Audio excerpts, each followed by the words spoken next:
Good morning, everybody.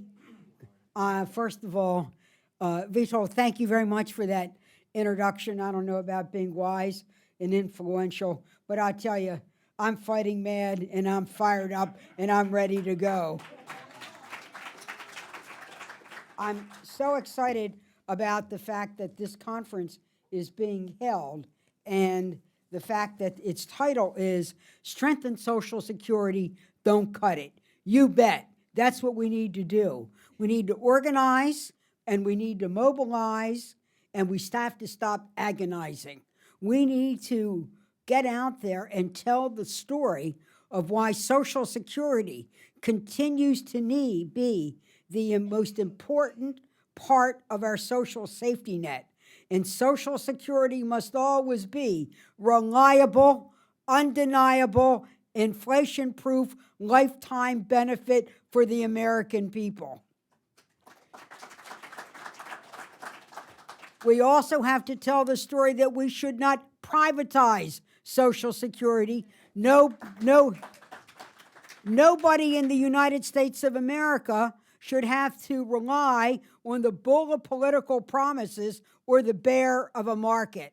Social Security should be where Social Security is. We need to strengthen it. We even need to reform it. We need to evaluate it. But we need to be rational and deliberative and be able not to follow any right-wing cliches.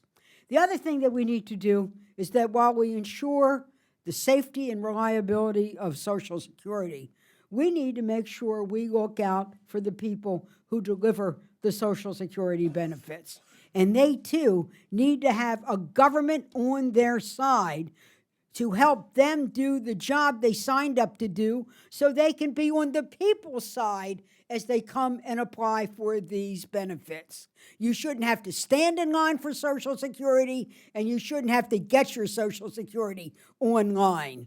That's a bad line. We need a better way to go.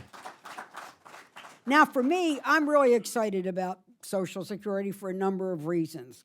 You know, my family, as Vito said, we have a wonderful Polish heritage. My great-grandmother came to this country in 1886. In 1986, I became a member of the United States Senate.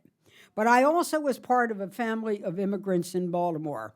We were Polish, Italian, German, and so on. And there was another family named D'Alessandro. You might know that's the father of our wonderful Democratic leader, Nancy Pelosi. Her father was a New Dealer. He was a big backer of Roosevelt when nobody knew who Roosevelt was or where Roosevelt was going. Oh, if you were in kind of the elite circles that read the New York Times of the day, you knew about this dashing man. But in comes Roosevelt, and he does the New Deal. Mayor and then Congressman D'Alessandro was an enormous supporter of both Mr. Roosevelt and absolutely the New Deal. Roosevelt knew how to deal, and he said, "Thank you very much, Tommy. And because you did what you did, my new program that we're doing with Harry Hopkins, I'd like to put the headquarters in Baltimore." That's how we got the headquarters in Baltimore. And Tommy, as we called him, he was old Tommy. We now have young Tommy, the brother, who's now in his late 70s, but he's still young Tommy. Put it just 5 blocks from Little Italy, where then Tommy could look back. And so Social Security was in downtown Baltimore in something called the Candler Building. And out of that Pratt Street,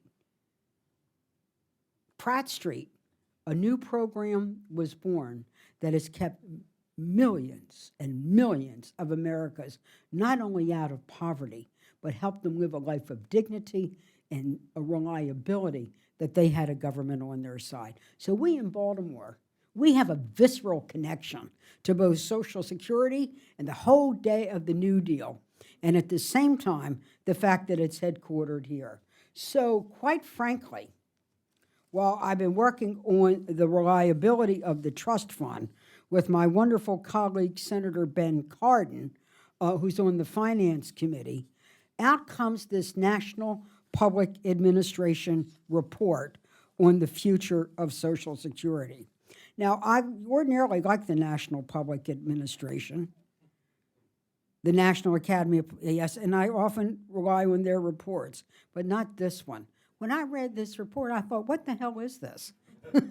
The report suggests that the future of Social Security depends on the aggressive adoption of technology.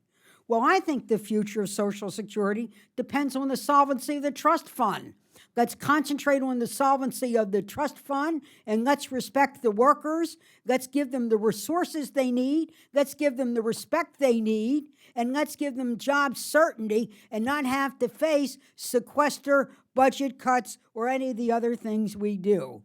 When I hear phrases like aggressive adoption of technology, I go bananas as the chair of your Appropriations Committee, and as I move to vice chair. When I hear aggressive adoption of technology, you know what goes into my head?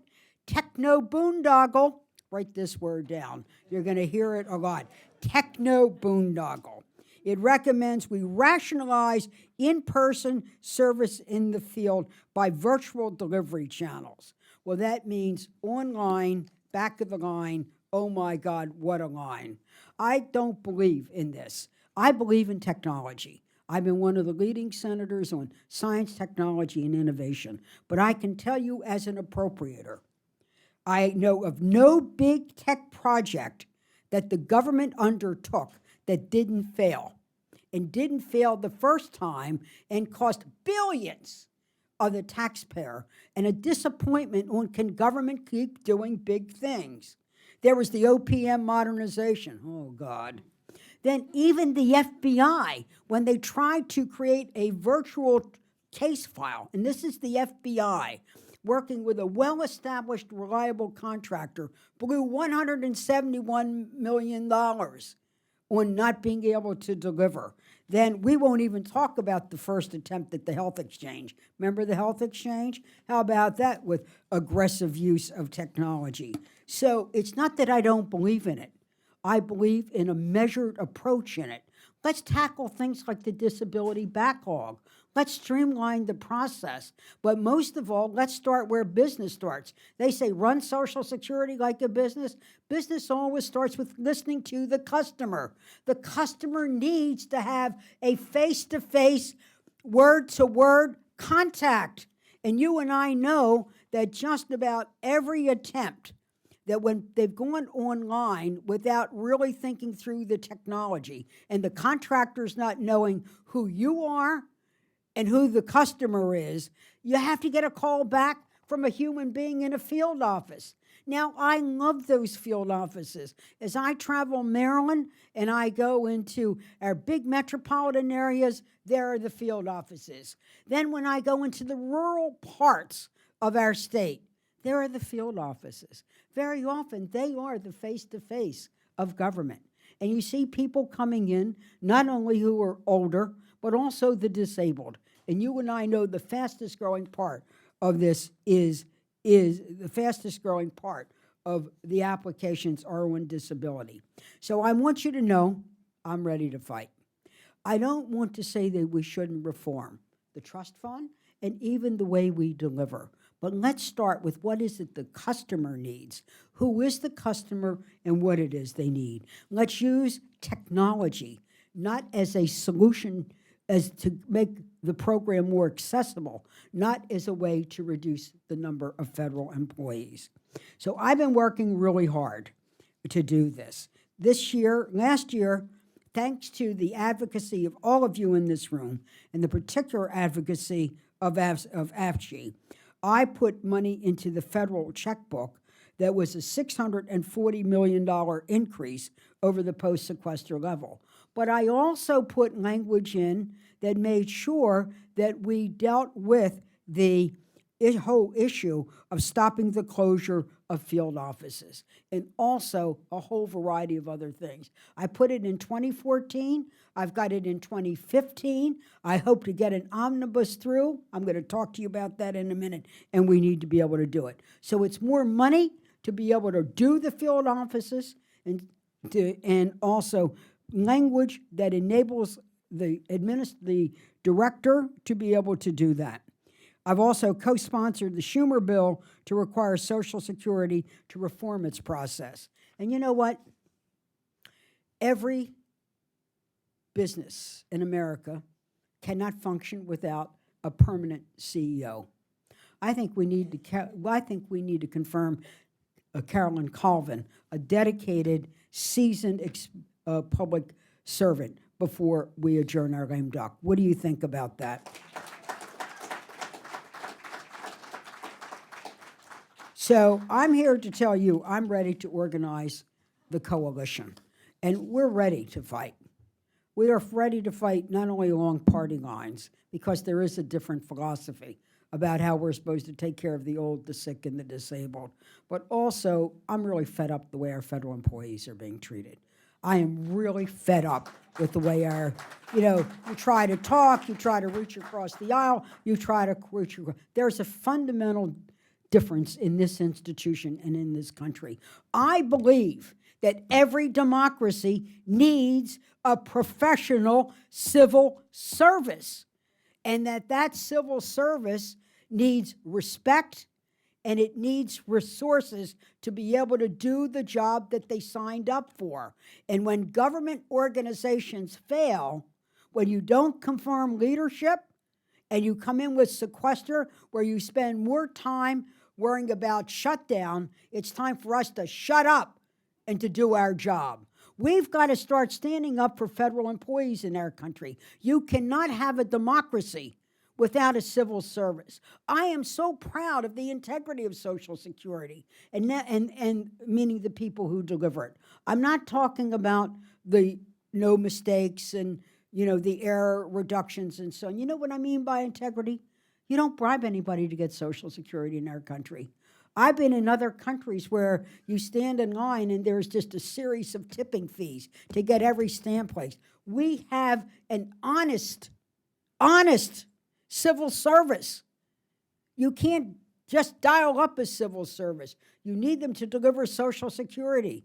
Look at CDC. When everybody wanted to shut down airports, the same people wanted to shut down the airports because they were scared to death of people coming from West Africa. They were the same people who shut down CDC. 85% of the people who worked at CDC were sent home as non-essential. 85% of the people who worked at NIH were sent home as non-essential. And you know, Carolyn, and we know our people over at CMS and the civil servants over at the FBI headquarters, that wonderful whole cluster of government service in Woodlawn, they were sent home.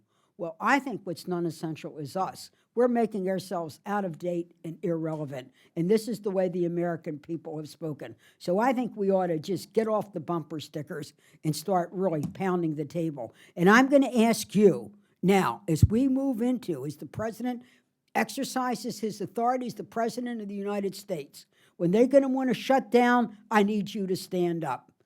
When they want to cut down and go to a temporary short-term resolution, you need to fight. Help me fight now to get the money in the federal checkbook, and also so that we can fight to make sure Social Security is in the trust fund and that the civil servants are at their desk doing their job. We've got to do this, and less wonking and more organizing and pounding the table. Let's do it.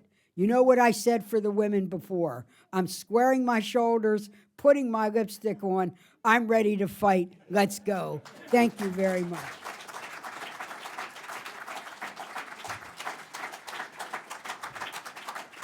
He told everybody, I didn't mean to go off on this soliloquy about civil service, but I feel really strongly about it. Could we have a round of applause really for the men and women who work at Social Security? Thank you.